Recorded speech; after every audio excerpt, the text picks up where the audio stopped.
NASA returnees test positive. Swine flu spreads to Jalandhar.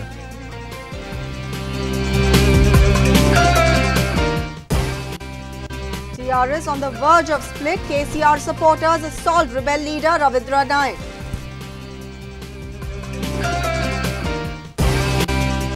Manmohan Singh and Zardari to have one-to-one meeting.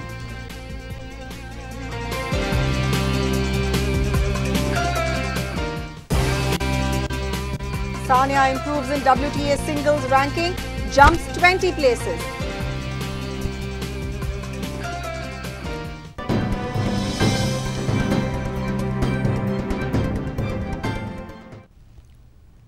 Hello, you're watching HY News with me, Luqman Khan. Hello, I'm Bhuvneshwari. In the news tonight, the first high-level contact since the Mumbai terror attacks. Prime Minister Manmohan Singh and the Pakistani President Asif Ali Zardari will meet tomorrow and make it clear that Pakistan should take steps to dismantle the terror infrastructure on its soil. Singh, who arrived in Moscow on a three-day visit to attend two multilateral summits, is expected to convey unhappiness over Pakistan's inaction against terrorism directed against India. During the meeting with Zardari on the sidelines of the Shanghai Cooperation Organization summit, Singh will particularly express disappointment over the release of the Jamaat-ud-Dawa's chief Hafiz Muhammad Saeed, who is reportedly one of the masterminds of the 26/11 attacks. 7 students who returned from National Aeronautics and Space Administration have been tested positive for the dreaded H1N1 virus, or the swine flu, at Jalandhar, that is.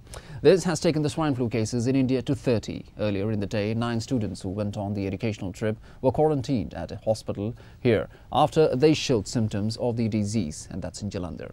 Civil Surgeon of Civil Hospital, Dr. S.S. Walia, said that they have admitted as many as 9 students who have just returned from America in the isolation ward of Civil Hospital after they complained of fever and sore throat. Their blood samples have been sent to Delhi for tests. The 9 were part of a group of 30 students and 3 teachers who had gone on an educational trip to NASA in the US.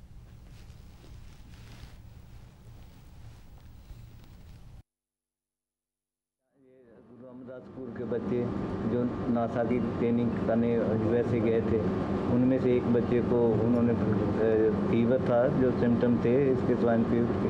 To get more on that story, we'll cross over live to Bangalore to speak to our correspondent Soumya, who is over there. Now, Soumya, tell us the growing increase in the number. I mean, why is it happening in the south? What do you think is the core reason, the primary reason for this? Well, Ali, if you talk about the reasons earlier Hyderabad was one of the destinations where this virus seemed like it was increasing.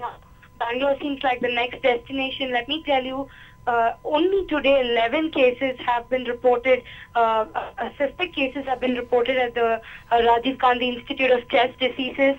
All the 11 people's samples have been sent to the institute in Pune, to the National Institute of Communicable Diseases, where the test will be undergone. Doctors say it's a long procedure, so it is going to take about 48 hours. So anytime the report is expected only by late in the evening tomorrow, Ali. Right, Soumya, do you have any... It seems like, if you really look at it from the affirmative angle, probably the Bangalore International Airport officials and the doctors there are really keeping, the screening is really intensive, and that's probably the reason why they are able to come up with this many number of cases. Probably there are more passengers who are coming in from abroad. Right, we do gather that. Now, Soumya, what I want to tell you is, can you just quickly comment on the flu? And let me tell you one important point. It's rather interestingly, one official who has been working with the Bangalore International Airport himself seemed to be affected. Himself was one of the suspects today. And we really need to wait and watch till tomorrow as to what the results are going to turn out to be.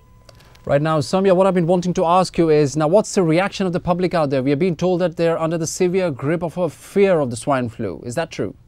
Definitely, Ali, this is a new kind of disease, and people really do not know what exactly swine flu is. Probably what they need at this point of time is a lot of awareness, a lot of education as to what exactly the swine flu is. Of course, the doctors are doing their part wherever it is necessary. But then what about educating the general public? I think the government here needs to take a lot of lesson, a lot of awareness has to be going into this particular process. Probably they need to set up camps where the public has to be taught or somehow, at least through advertisements, or somehow the government needs to find out a way to educate the general public about it, or probably not to tell them that there's no need to panic or fear or whatever. Well, all of that is certainly the need of the hour. Now, Soumya, thank you very much for the update. Thanks. That was Soumya, our correspondent from Bangalore, updating us on that story of the H1N1 virus, which is now soon gripping the south as well, and that is fast gaining a lot of ground here.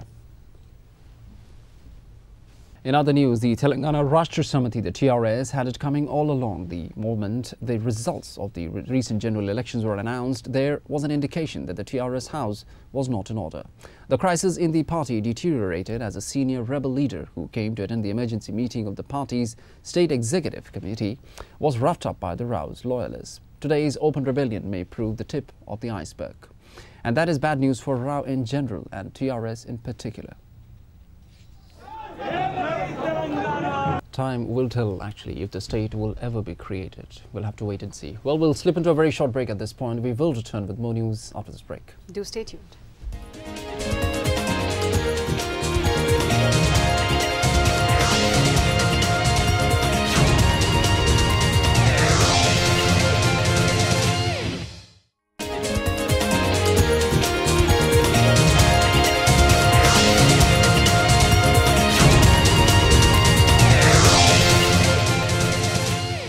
In other news, Mohammad Ajmal Amir Kasab, the prime accused in the Mumbai attacks case that killed over 150 people, broke down in the court's special court today, hearing his case after photographs of the daring attack were presented by senior journalist Sebastian D'Souza, who is a photojournalist. Now, he placed before the court 100 photographs which he had shot on the night of the 26th of November, capturing the gunmen who were firing indiscriminately at the people at the Chhatrapati Shivaji terminus on the 26th of November. Over 50 persons were killed in the attack. The evidence of this witness is considered significant because he is not only an eyewitness but also the first witness to provide documentary evidence of the terror attack. The court has taken 20 of the 100 photographs on record, 3 of them showing Kasab holding a AK-47 assault rifle and also firing with it. 4 other photographs are of Kasab and fellow gunman Abu Ismail firing at people at the rail terminus.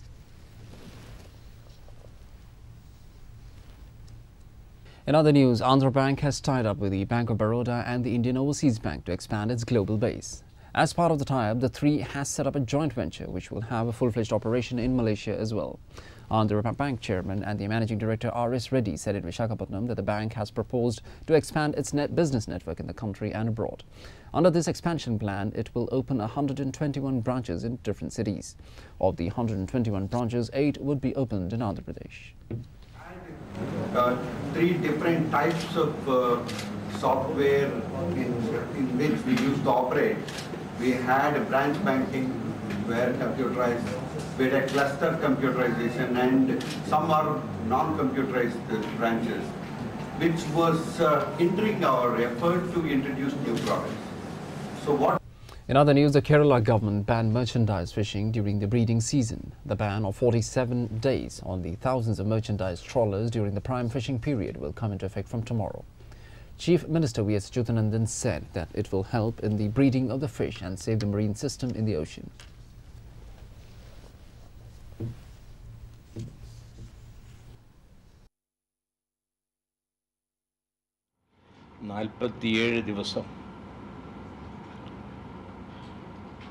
Kerala തീരപ്രദേശത്തെ കടലിൽ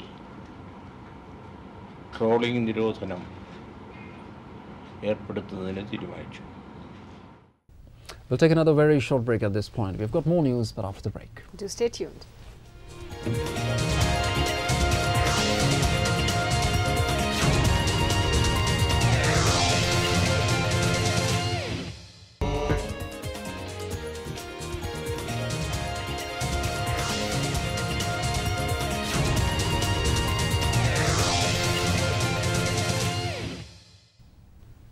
Welcome back. You're watching HY News.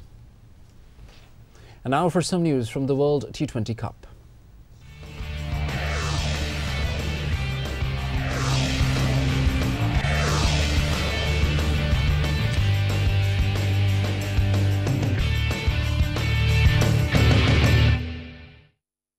In the matches being played today, the first match has just ended and reports coming in suggest that Pakistan has defeated Ireland by 39 runs. That's what the margin is. It was quite an important encounter between both the teams wanting to make it to the semi-finals. And Pakistan defeating Ireland over there by 39 runs. That's what the update is.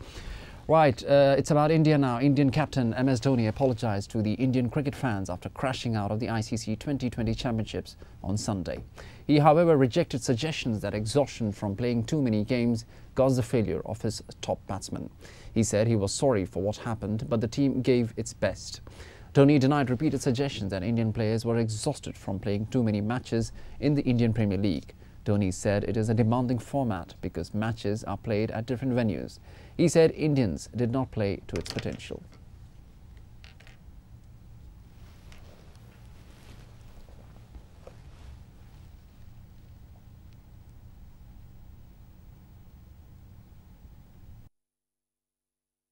News. Riding on a semi-final appearance in the just concluded Asian Classic, Indian tennis player Sania Mirza jumped 20 places to reach 78 in the latest WTA singles rankings that were released on Monday. After a prolonged lean patch, the Hyderabadi did exceedingly well at the cross-court event, where she also made it to the semi-finals of the doubles event. Sania Mirza also rose 2 rungs to be at 35th spot in the doubles ranking. Meanwhile, Sania Mirza conceded her first-round singles match of the qualifying event for the $600,000 Asian International and Eastbourne, that is, after suffering a hip strain. She was trailing 4-6, 2-3 against Alexandra Delgheru of the Romania when she opted out of the contest. Sania, though, will play in the doubles event along with the Jia Jungjuang, her partner from the Chinese Taipei.